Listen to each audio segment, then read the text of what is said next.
Hello दोस्तों। तो आज हम बात करने वाले हैं जीएस मिल के व्यू के ऊपर, जो कि वुमेन एम्पावरमेंट के ऊपर उन्होंने कुछ एक बुक भी लिखी थी, सब्जेक्शन ऑफ वुमेन के ऊपर। ठीक है, उन्होंने उसमें बताया था कि जो वुमेन है ना, उसकी कंडीशन है ना, इतनी वर्स है, मतलब एक तरीके से स्लेवरी से भी ज़्यादा। ठीक है, तो उन्होंने इसी चीज़ के ऊपर उन्होंने बहुत सारे व्यूज़ भी देते हैं और कुछ सजेशन भी देते हैं, उसको हम देखने वाले हैं आज। ठीक है, तो बेसिकली उन्होंने बताया था सब्जेक्शन ऑफ वुमेन के ऊपर। देखो, जो पैट्रियार्कल सोसाइटी होती है ना, उसमें है ना, क्या होता है कि है ना, सेंट्रल पोजीशन है ना, सिर्फ मैन को दी जाती है।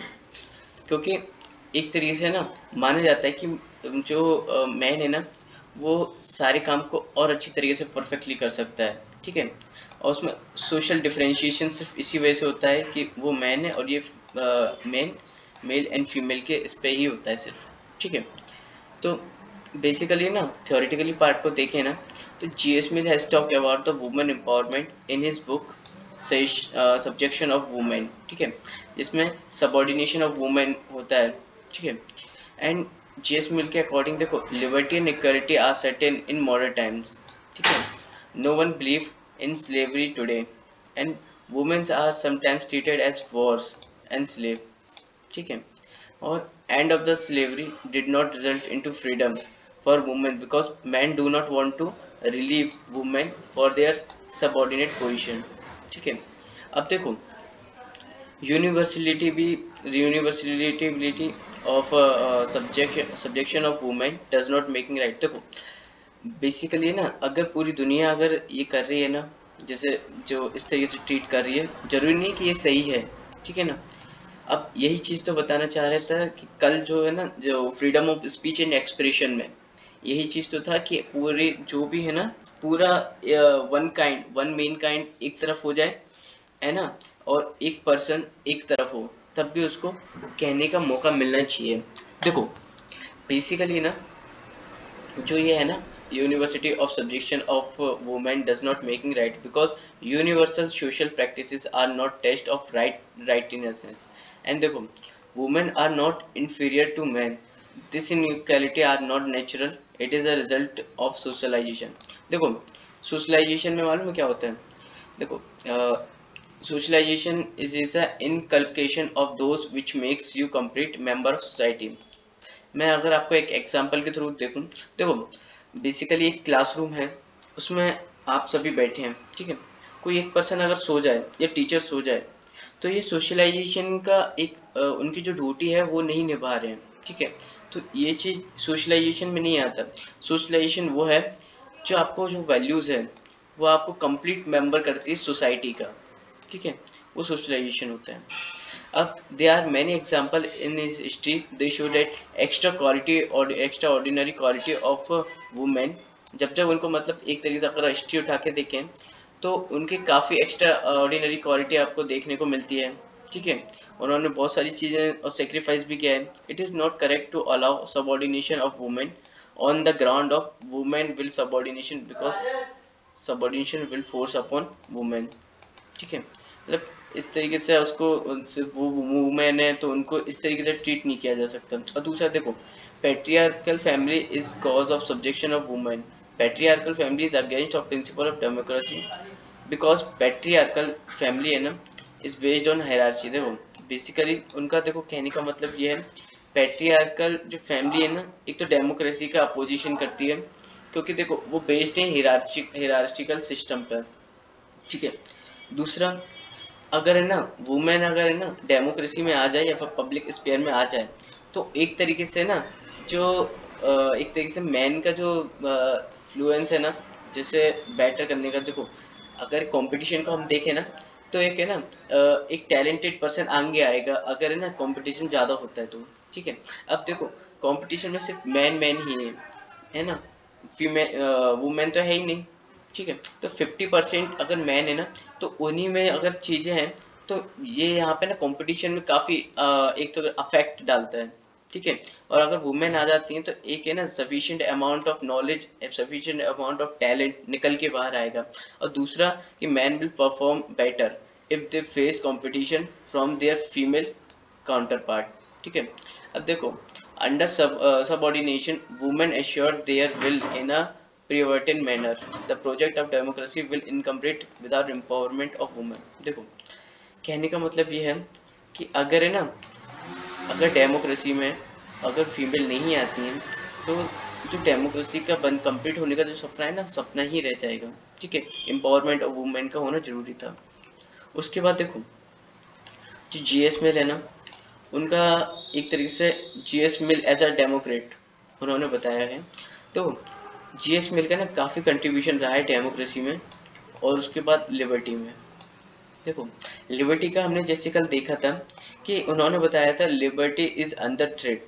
क्यों? क्योंकि देखो डेमोक्रेसी आने के बाद है ना पीपल है ना विजिलेंट हो जाते हैं, मतलब इतने विजिलेंट इनफ नहीं रहते, विजिलेंट नहीं रहते इस तरीके से। क्योंकि देखो विजिलेंट का मतलब देखो एक्टिवेट होना है और एक्टिविज्म का होना डेमोक्रेसी में जरूरी है।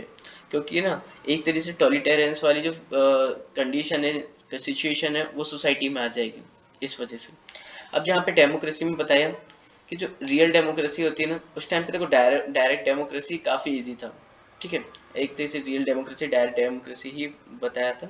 अब देखो डायरेक्ट डेमोक्रेसी उस टाइम पे सभी लोग उसमें पार्टिसिपेट कर सकते हैं। देखो अगर जिस स्टेट में ना 1000, 10,000, 20,000, 30,000, 1 लाख तक लोग होते हैं ना, तो उसमें चल जाता है डायरेक्ट डेमोक्रेसी। बट जहाँ पे पॉपुलेशन करोड़ों में हो तो वहाँ पे तो दिक्कत है ना। तो इसी वजह से उन्होंने सजेशन दिया रिप्रेजेंटेटिव डेमोक्रेसी का। क्योंकि यहाँ पे ना जो पब्लिक है ना वो अपने रिप्रेजेंटेटिव को चुनेगी और फिर वो आगे डेमोक्रेसी और पार्लियामेंट में अपना जो नेतृत्व करेंगे। ठीक है, अब देखो डोमिनेंस ऑफ मेजोरिटी अगर एक तरीके से रिप्रेजेंटेटिव होते हैं ना, क्योंकि देखो मेजोरिटी है ना, जितनी ज़्यादा मेजोरिटी होगी रिप्रेजेंटेटिव भी आएंगे। ठीक है, उसके बाद जो मेजोरिटी है ना उनका डोमिनेंस भी बढ़ेगा।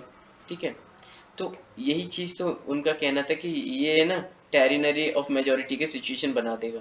तो ऐसा ना हो ना, तो उन्होंने ये डेमोक्रेसी का एक प्रोपोर्शनल रिप्रेजेंटेशन ये सजेस्ट किया था।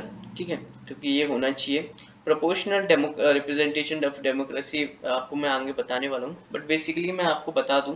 देखो प्रोपोर्शनल में क्या होता है, अगर कोई माइनॉरिटी वाला है उसका रिप्रेजेंटेटिव 8% रहा है तो उसको है ना 8% स्टेट और नेशनल में उसको सीट मिलनी चाहिए ऐसा, जिससे क्या है जो माइनॉरिटी है ना वो भी ख़त्म नहीं होगी। ठीक है, उसके बाद JS Mill was influenced by Plato, Socrates, Alex de Tocqueville. देखो he was a ardent supporter of democracy and इनका जो कंसेप्ट है ना डेमोक्रेसी का, वो उन्होंने काफ़ी मतलब उन्होंने लिबर्टी के जो कंसेप्ट है उससे लिंक करके बताया है। और दूसरा देखो democracy is the best form of government for optimum realisation of liberty.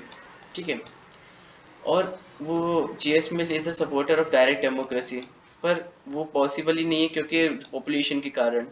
ठीक है, तो इसी वजह से ना उन्होंने जो रिप्रेजेंटेटिव डेमोक्रेसी का कंसेप्ट लेके आए। ठीक है, एंड साथ ही was passionated about the ideal of democracy. ठीक है, for him democracy is not a gift to be distributed at free. इनका मतलब देखो ऐसा है कि ये ना डेमोक्रेसी है ना एक तरीके से फ्री में नहीं दी जा सकती, उसके लिए स्ट्रगल करना पड़ेगा। एक तरीके से वो नोबल आइडियल है। ठीक है, उसको अचीव करने के लिए काफ़ी टाइम तक आपको स्ट्रगल करना ही पड़ेगा। Hence, it is necessary to remain caution about future democracy। ठीक है, अब उनके जो आइडिया थे ना based on study of Alex de Tocqueville, उनका जो वर्क के ऊपर थे। ठीक है, डेमोक्रेसी ऑफ अमेरिका के ऊपर। अब देखो वेयर जहाँ पे ना Alex de Tocqueville has mentioned about the tyranny of majority, Mill was cautious about the future of democracy in England. ठीक है, अब ना इनका देखो एक चीज़ ये भी था कि इन्होंने ना ये चीज़ें बताई थी सिर्फ ब्रिटेन के लिए, मतलब उसमें ही गुड पार्लियामेंट प्री रिक्वेस्टिक एक तरीके से कंडीशन चाहिए वहाँ पे। ठीक है, उन्होंने ये सारी चीज़ें सिर्फ ब्रिटेन और इस ऐसे जगह पे ही की, मतलब इसी जगह के लिए बताई। अब इन्होंने मालूम है डिक्लाइन किया। देखो कॉलोनीज होती ना इंडिया जैसी, उसमें डेमोक्रेसी वाला सिस्टम ना है। क्योंकि उन्होंने बताया कि डेमोक्रेसी मतलब अगर इंडिया देखो इंडिया या फिर और कॉलोनीज हैं वो है ना अवेयर नहीं है इस चीज़ से। तो उन्होंने एक तरीके से सजेशन दिया कि ये सारी चीज़ें कॉलोनीज के लिए नहीं हैं। ठीक है, Mill was cautious about the future of democracy in England, and according to him, for the success of democracy, certain requisites were needed. That's why Mill suggests that the democracy is not suitable for colonies because people of colonies are not aware about the value of democracy.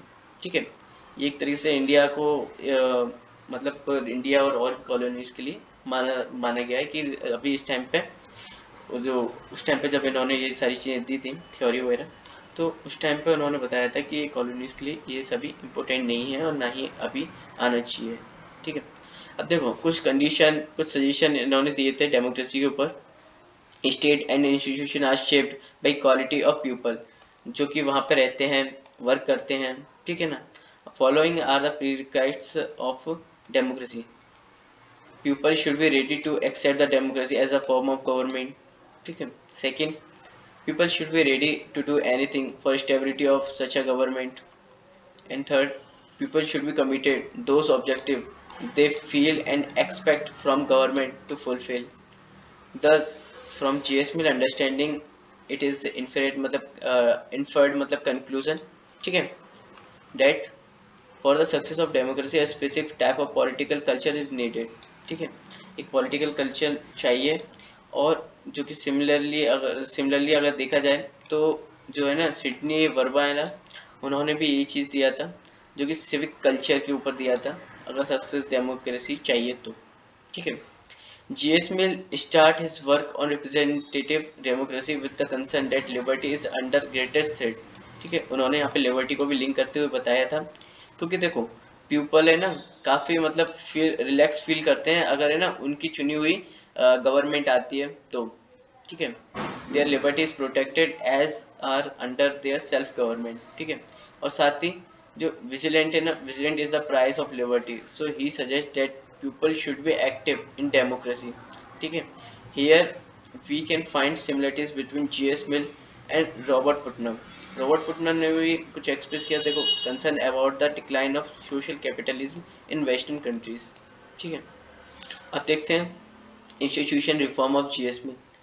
देखो कुछ reforms दिए थे GS Mill के द्वारा, जैसे proportional representation, plural voting और साथ ही open bullet. अब देखो प्रोपोर्शनल जो रिप्रेजेंटेशन है ना, उसमें देखो माइनॉरिटी मेजॉरिटी दोनों होनी चाहिए।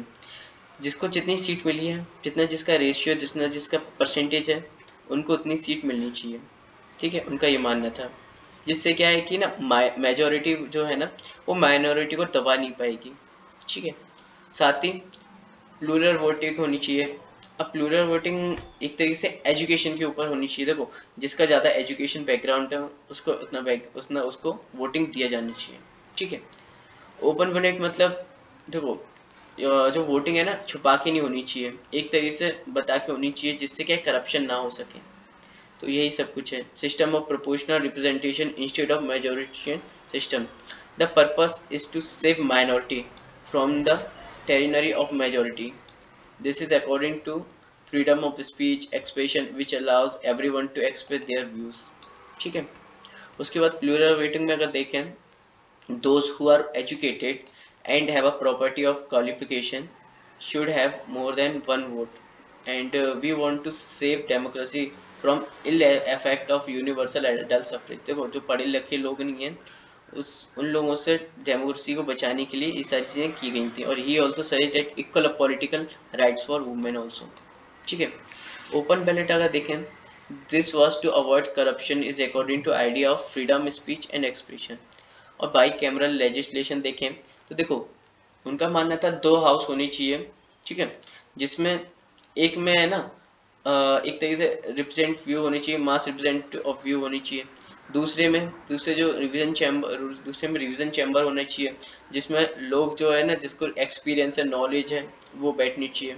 ठीक है, तो he suggest that this is because lower house represent views of mass, and whereas the second house is like a revision chamber which is consist of those people who have greater understanding of politics and they have more than experience। देखो Rajya Sabha and Lok Sabha का आप एक तरीके से example लिख सकते हो यहाँ पे।